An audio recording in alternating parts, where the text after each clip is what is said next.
friends, happy Cheese Friday, and I have a really special cheese for you today.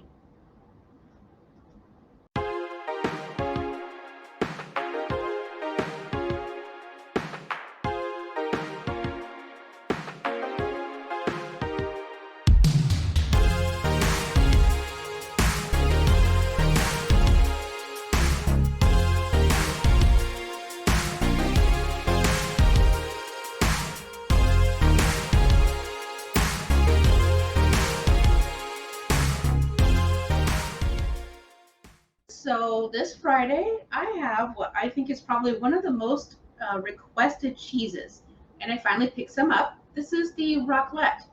So let me get my little pan going here, cut a big old hunk off, and then we'll chat about it while it melts to be ready to go onto my meal.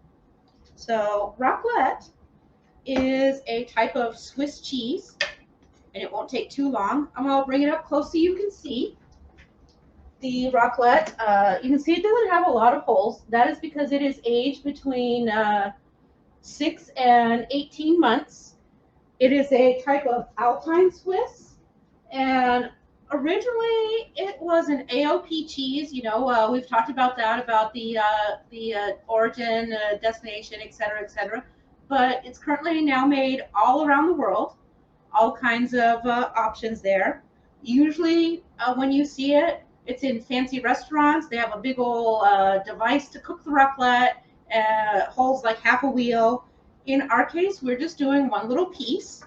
And as you can see, I do not have a fancy raclette device. I'm just heating it up on my little stove. I am using one of my special pans. This is not a raclette pan. This is supposed to be for a different kind of usage. I usually use it with eggs. Set this aside for putting away later. Now, the thing though that differentiates this from other Alpine Swiss is that it is a washed rind cheese, so more similar to an Emmenthal.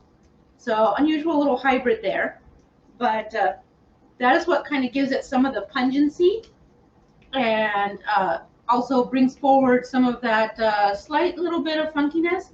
But because it has the same kind of treatment as the Alpine Swiss, it also has that really big creamy richness to it. And that is what makes it great for melting. The other thing too is that with the raclette, while it is a good melter, it's excellent for fondues and stuff, because in this application with this pan, it will separate a little bit, but by and large, the fat doesn't divide out from the cheese, so it stays in that nice, delightful texture. So because I didn't cut even, one part is melting faster than the other, so I'm just going to try and get that moving. But it's getting exciting for my meal, which, by the way, if you're wondering, my meal is not something that exciting. So don't feel that raclette has to be fancy. It's only portrayed fancy. But I've got myself some cauliflower rice, ground beef, and bacon. I will tell you that raclette in general is excellent on charcuterie with some nice pickled vegetables, and especially like your krauts, and some nice high salty, delightful cured meat like a prosciutto. So there you go. We're talking about raclette. It is a semi-hard cheese. You can see from the coloration that it's got like that kind of deep beige, yellowy lean to it. And that again is due to the aging process. It's Friday, but it has been a long week. So not only am I excited for my cheese, getting my coffee perfect has just, it's already put the whole start to the weekend ready to go. So here we go. Let's go ahead and get this. I forgot to grab myself a little spatula to slide it off onto my dish. But here we go. Ooh la la.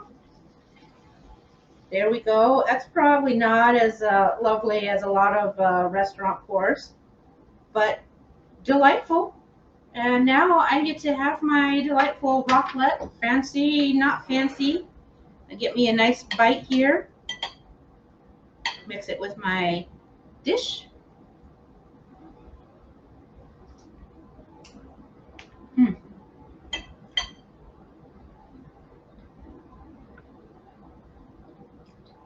Fantastic. Really bumps the whole dish up quite nicely. So, not that there was anything that exciting, escapee bacon, about my meal, but adding the cheese on it, I don't think I've really had much in the way of cheese all week long, so I'm super looking forward to it. And I hope that you can see now you don't have to buy a special device. Of course you can. You have all kinds of little party Raclette devices that use tea lights, etc., etc. Also, you can fry that up and let it go and get like extra crispy. All kinds of good stuff. Enjoy your Raclette when you find it because it's a delightful experience. Uh, if you have a fondue pot, you can make cheese fondue. One day on our Cheese Friday, we'll make fondue so that we can show you how you can keto-fy it so it doesn't have the flour base in it. You guys, I hope that you have an amazing weekend. I'm really looking forward to seeing you on Sunday, where we're going to make a creamy poblano soup. And maybe there'll be a surprise video tomorrow, but probably not, actually. It depends on some communications I get back from certain people. So you guys have an amazing weekend. I will see you tonight, Friday night, on the Hungry Horror channel. I don't know what shenanigans they're up to. I have not looked at their live stream to see their surprise meal. But I know it'll be extra delightful because their food is always really delicious. So I'll see you Sunday for Coffee Talk. I've got a nice little surprise to share with you on there as well. And so all kinds of good stuff happening. Guys, have a great one. Bye-bye.